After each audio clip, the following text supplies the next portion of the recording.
Chief secretary से लेके assistant commissioner तक की जो सारी पोस्ट हैं उनको रेगुलेट पंजाब असम्बली करेगी। जो पॉलिटिकल एग्जेक्टिव है उसके मातहत जो ब्यूरोक्रेटिक एग्जेक्टिव है वो काम करता है। आपके ख्याल में एमएनए जो है वो चीफ मिनिस्टर बन सकता है? नहीं बन सकता। फेडरल सर्विसेज का असिस्टेंट कमिश्नर है, अगर वो करप्शन करता है, फर्ज करें कि बहुत ज़्यादा करप्शन करता है, तो प्रोविंशियल गवर्नमेंट उसका क्या कर सकती है? रेफरेंस भेजेगी फेडरल गवर्नमेंट। अब अगर पंजाब असम्बली ये इख्तियारात नहीं ले सकती तो फिर 70-75 साल से सरेंडर किए हुए हैं। हाँ, तो फिर पंजाब असम्बली को बंद कर देना चाहिए। दूसरे लफ्ज़ों में बिस्मिल्लाहिर्रहमानिर्रहीम, मैं हूं अनवर हुसैन सुमरा, आप सुमरा स्टॉक देख रहे हैं। आज पंजाब असम्बली में एक बड़ा ज़बरदस्त किस्म का डिबेट हुआ है। एक तहरीक इल्तवाए कार पेश की गई है कि वफाक के जो अफसरान हैं वो किस तरह पंजाब में तैनात होते हैं, उनकी तैनाती का कानूनी हैसियत क्या है, वो गैर कानूनी तौर पर आते हैं, और इस पर खुलकर डिबेट हुई है। इस पर बात करने के लिए हमारे साथ सूबाई सर्विस के एक अफसर हैं तारक महमूद आवान साहब मौजूद हैं। इनसे बात करेंगे कि ये इस तहरीक इल्तवाए कार को कैसे देखते हैं। इन्होंने इस हवाले से 1-2 किताबें भी लिखी हैं, उनमें इन्होंने क्या नुक्ता नज़र जो है पेश किया है, इस इश्यू को किस तरह देखा है। Welcome to the show. बहुत शुक्रिया, thank you very much. Awan साहब, ये बड़ा पुराना दरीना, मैं 20 साल हो गए हैं मुझे रिपोर्टिंग करते हुए, मैंने ब्यूरोक्रेट्स के मामलात को देखा है। 20 साल पहले भी ये एक तनाज़ा था, उस वक़्त डीएमजी था, अब पाकिस्तान एडमिनिस्ट्रेटिव सर्विस है, कि वो किस तरह पंजाब में आकर तैनात होते हैं, किस कानून के तहत तैनात होते हैं। क्या सूबाई सर्विस जो है उसका कोई हक नहीं है? और वज़ीर आला पंजाब जो हैं वो किस तरह उनका एहतसाब करेंगी, उनकी अकाउंटेबिलिटी कैसे करेंगी, उनके खिलाफ एक्शन कैसे लेंगी? और इस हवाले से आज पंजाब असम्बली में बड़ी ज़बरदस्त डिबेट हुई है। आप इसको किस नज़र से देखते हैं? Thank you very much. Summer साहब, ये बुनियादी तौर पे हमेशा इसको ये समझा गया है कि शायद ये 2 सर्विसेज़ का केस है, एक वफाकी सर्विस है और एक सूबाई सर्विस है। ठीक है, ये बुनियादी तौर पे उनका केस नहीं है, ठीक है, ये बुनियादी तौर पे गवर्नेंस का केस है ठीक। और इसमें जो बुनियादी प्लेयर्स हैं वो लेजिस्लेचर्स हैं, हुँ, हुँ। फिर पॉलिटिकल एग्जेक्टिव है और फिर ज़ाहिर है ब्यूरोक्रेसी है। ठीक, तो जो आज पंजाब असम्बली में तहरीक-ए-इल्तवा आई है वो इस लिहाज से बड़ी अच्छी पेशरफ्त है कि जो पंजाब असम्बली ने अपनी जो ओरिजिनल पावर्स हैं ठीक।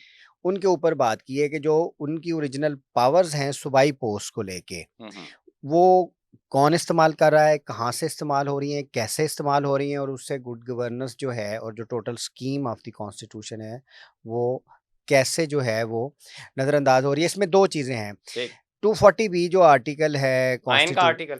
कॉन्स्टिट्यूशन का जो आर्टिकल है वो वाज़े तौर पे कहता है कि जो प्रोविंशियल पोस्ट्स हैं, हम ठीक, इसको आसान लफ्ज़ों में इस तरह कहते हैं कि जो चीफ सेक्रेटरी से लेके असिस्टेंट कमिश्नर तक की जो सारी पोस्ट हैं, उनको रेगुलेट पंजाब असम्बली करेगी। ठीक, अब उसकी ओनरशिप पंजाब असम्बली के पास है, लेकिन वो उसकी अभी तक ओनरशिप पंजाब असम्बली के पास नहीं है, वो वफाकी एक इदारा है, एस्टैब्लिशमेंट डिवीज़न, उसके पास है। ठीक। तो बुनियादी तौर पे तहरीक-ए-इल्तवा ये थी कि अगर वो इख्तियारात, उसका आइनी इस्तेहकाक, आइनी इख्तियारात, आइनी पावर जो है वो पंजाब असम्बली की है या प्रोविंशियल असम्बली की है, तो फिर वो एस्टैब्लिशमेंट डिवीज़न किस कानून के तहत उसे इस्तेमाल करता है। बिल्कुल सही। और दूसरा उन्होंने जो बात की वो भी इख्तियारात के बारे में थी कि वफाकी हुकूमत में जो एक मिनिस्ट्री है उसका जो इंतज़ामी सरबराह है वो मिनिस्टर है, तो पंजाब में ऐसा क्यों क्यों नहीं है? है, क्यों नहीं है? और आइन में तो ये है, 2A की बात हुई जो मैंने अपनी किताब में भी लिखा था इसके ऊपर, कि जो पावर है वो लोगों की है। ठीक। अल्लाह, वैसे sovereignty belongs to Allah and delegated definitely, trust definitely. For the people of Pakistan, जो अपने चूज़न रिप्रेजेंटेटिव्स के ज़रिए ठीक। इस्तेमाल करेंगे तो whole scheme of power will be exercised by chosen representatives. हुँ, हुँ। तो पंजाब में भी जो डिपार्टमेंट का सरबराह है उसे सेक्रेटरी की बजाय मिनिस्टर को होना चाहिए, ठीक, because it's a parliamentary governance system और इसमें जो कैबिनेट गवर्नेंस है that is the fundamental foundation of the system. ठीक। नहीं, ये बात देखें ना, वफाक के अफ़सरान यहाँ पर तैनात होते हैं, उनको क्या चीफ़ मिनिस्टर पंजाब जो सूबे की चीफ़ एग्ज़ीक्यूटिव है, वो उनको अकाउंटेबल ठहरा सकती है, बाज़-पुरस कर सकती है। पॉलिसीज़ बनाते हैं, इम्प्लीमेंट करते हैं, बजट बनाते हैं, बजट देते हैं, बाकी चीज़ें सारी गवर्नेंस के वो देखते हैं। तो उन पर अगर चीफ़ मिनिस्टर का इख्तियार नहीं है, तो फिर किस तरह ये मामला चलेंगे? देखिए, यही इस तहरीक-ए-इल्तवा की ख़ास बात है कि इसने इसको और तनाज़ुर से देखा है। अब हम बात करते हैं पॉलिटिकल एग्जेक्टिव की। पूरी दुनिया में जो एक इनहेरेंट कॉन्सेप्ट है, जो बुनियादी डिफ़ॉल्ट पोज़ीशन ये होती है कि जो पॉलिटिकल एग्जेक्टिव है, उसके मातहत जो ब्यूरोक्रेटिक एग्जेक्टिव है, वो काम करती है। ठीक है, मैं ऐसे इसको ऐसे आसानी से कह सकता हूँ कि वो एक दूसरे को कॉरेस्पॉन्ड करते हैं। ठीक, जो असल एग्जेक्टिव है, वो पॉलिटिकल एग्जेक्टिव होती है। एडमिनिस्ट्रेटिव एग्जेक्टिव या ब्यूरोक्रेटिक एग्जीक्यूटिव को एग्जीक्यूटिव कहना ही नहीं चाहिए, ठीक। वो मैं उन्हें इम्प्लीमेंटर्स कहता हूँ, मैं उनके लिए ये लफ्ज़ यूज़ सबॉर्डिनेट्स। करता हूँ। सबऑर्डिनेट वैसे भी लफ्ज़ यूज़ नहीं करना चाहिए, अच्छा। मैं उनको इम्प्लीमेंटर्स अच्छा, करता हूँ। अच्छा, अच्छा। सबऑर्डिनेट एक ऐसा लफ्ज़ है जो कि वी शुड नॉट यूज़। ठीक। उसमें अगर आप ये देखें कि अगर पॉलिटिकल एग्जीक्यूटिव जो है, उसके मातहत या उसके ज़ेरे साया या उसकी डायरेक्शन में हुँ, हुँ।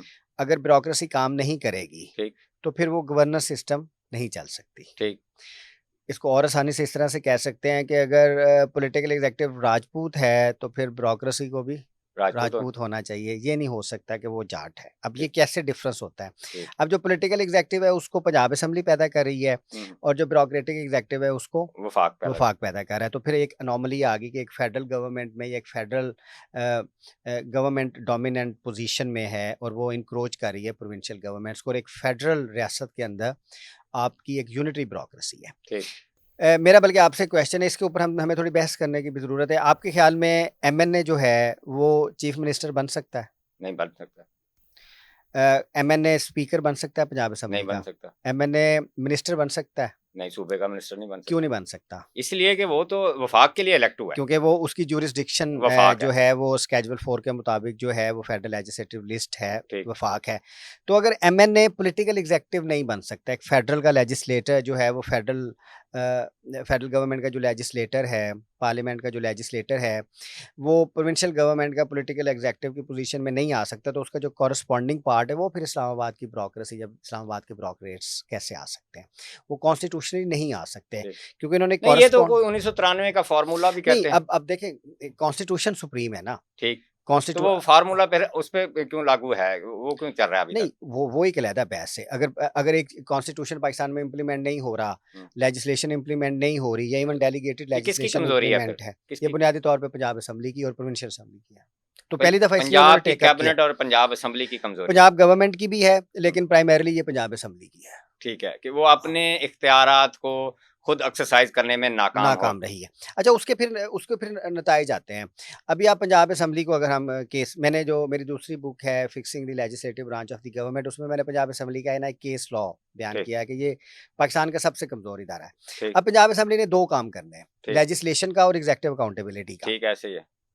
अब जो पंजाब असेंबली की पीएसी कमेटी है, पब्लिक अकाउंट्स कमेटी कमेटी 1, 2, 3, हाँ, 3 है। वो कर सकती है फेडरल गवर्नमेंट के ऑफिसर्स का एहतसाब जो प्रोविंशियल सीट्स पे बैठ के काम कर रहे होते हैं। मेरा नहीं ख्याल कभी किया हो। वो समन भी करते हैं तो वो नहीं आते। नहीं तो फिर आता। इसका मतलब है कि पंजा असेंबली इजलास में नहीं आते, एमपीएज़ स्पीकर बेचारा वो कहता रहता है कि जनाब सेक्रेटरी साहब किधर हैं? तो सेक्रेटरी साहब मौजूद ही तो नहीं होते। इसका मतलब है कि जो पंजाब असेंबली की बुनियादी ताकत है वो ही डिफीट हो जाती है इस ठीक, लिहाज से। ठीक। और जो दूसरी लेजिस्लेशन है वो भी फेडरल गवर्नमेंट के नुमाइंदे ही करते हैं। इसमें ये थोड़ा टेक्निकल है, इसको नहीं, हम इसको आम फ़हम रखें आम ज़रा। आम फहम में रखते हैं कि पंजाब असेंबली की ब्यूरोक्रेसी जो है, जो बुनियादी तौर पे वफाकी ब्यूरोक्रेसी, अगर वो पंजाब के लॉज़ के अंदर ही नहीं है, वो पंजाब का चीफ मिनिस्टर जो है उसके खिलाफ एक्शन नहीं ले सकता, ठीक। तो फिर वो काम तो नहीं हो सकता। नहीं, आपका कहने का मकसद ये है कि ये चीफ सेक्रेटरी, सूबाई सेक्रेटरी जो पाकिस्तान एडमिनिस्ट्रेटिव सर्विस के ऑफिसर पंजाब में तैनात हैं, इनकी तैनाती गैर कानूनी है फिर? गैर आइनी है। अच्छा, गैर आईनी है। गैर आइनी भी है, गैर कानूनी भी नहीं, है। तो फिर इनको सूबे की जो सियासी अशराफिया क्यों तरजीहन यहाँ पर पोस्ट करवाती है? इसलिए तो ये क्वेश्चन किया गया है। मैं आपको एक एग्ज़ाम्पल देता हूँ कि एक फेडरल सर्विसेज़ का असिस्टेंट कमिश्नर है। अगर वो करप्शन करता है, फ़र्ज़ ठीक। करें कि बहुत ज़्यादा करप्शन करता है, तो प्रोविंशियल गवर्नमेंट उसका क्या कर सकती है? रेफरेंस भेजेगी फेडरल गवर्नमेंट में। तो इसका मतलब है उसको वो फिर किसी लिहाज से अकाउंटेबल नहीं कर सकती। ठीक। पंजाब असेंबली क्या कर सकती है उसका? पंजाब असेंबली भी कुछ नहीं कर सकती, बुलाएगी तो वो जाता ही नहीं है वहाँ पे।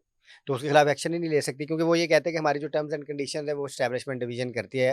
पंजाब गवर्नमेंट के मातहत हम हैं नहीं, तो फिर ये निज़ाम चल सकता है? तो ये बताया ना कि पंजाब सिविल सर्वेंट एक्ट है 1974, ये आजकल जो पोस्टिंग ट्रांसफ़र हो रही हैं वो सेक्शन 9 के तहत, ये तो सिर्फ़ पंजाब के जो अफ़सरान उन पे लागू होना चाहिए, ये फेडरल गवर्नमेंट पे कैसे लागू हो जाता है? यही इसमें है, क्योंकि जो 240 है ना आर्टिकल, उसकी बुनियादी स्पिरिट ये है कि एक्ट ऑफ द पार्लियामेंट या act of the provincial assembly से provincial services, federal services, provincial posts, federal post या ऑल पाकिस्तान सर्विसेज या ऑल पाकिस्तान पोस्ट जो हैं वो रेगुलेट होंगी।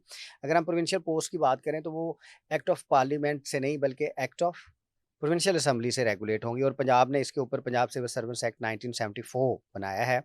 तो इट मीन्स कि इसको अब इम्प्लीमेंट करने की ज़रूरत है। अब लेजिस्लेशन भी होगी और इसके साथ एक 242 है, उसकी डिस्कशन नहीं, उसकी भी डिस्कशन बहुत ज़्यादा ज़रूरी है।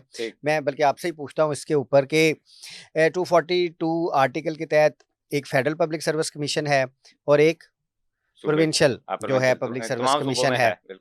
मेरा आपसे सवाल है कि जो असिस्टेंट कमिश्नर है, इसकी recruitment federal public service commission करेगा कि प्रोविंशियल पब्लिक सर्विस कमीशन करेगा? अभी मौजूदा सेटअप में तो वो कर रहे हैं। नहीं, जो कॉन्स्टिट्यूशन आइन क्या कहता है? आइन तो कहता है कि फिर सूबे वाले अपना आइन वाज़े तौर पे कहता है कि जो प्रोविंशियल अफेयर्स हैं वो सूबा देखेगा और जो फेडरल अफेयर्स हैं वो वफाक देखेगा, फेडरल पब्लिक सर्विस कमीशन।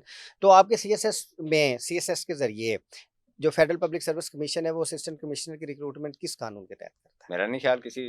इसका मतलब है कि ये एक लॉलेसनेस है जिसके ऊपर आज बात की गई है कि बुनियादी तौर पे ये प्रोविंशियल सर्विसेज का या फेडरल सर्विसेज का केस नहीं है। ये पंजाब असम्बली की एम्पावरमेंट का केस है कि अगर उन्होंने पंजाब असम्बली को एम्पावर करना है, उसके जो बुनियादी पावर है लेजिस्लेशन की और एग्जेक्टिव अकाउंटेबिलिटी की, उसके ऊपर जाना है, तो फिर उन्हें जो पंजाब की एग्जेक्टिव है, पॉलिटिकल एग्जेक्टिव और ब्यूरोक्रेटिक एग्जेक्टिव, दोनों को अपने ज़ेर असर करना होगा, अपने मातहत लेके आना होगा। अच्छा देखें, बात ये है कि ये 20 साल से मैं भी देख रहा हूँ कि सूबाई सिविल सर्विस का और वफाक की सिविल सर्विस का आपस में तनाज़ा भी रहता है। इसमें एक्स कैडर के लोग भी पंजाब में अभी तक 50 के ज़्यादा हैं, 2 सेक्रेटरी भी तैनात हैं।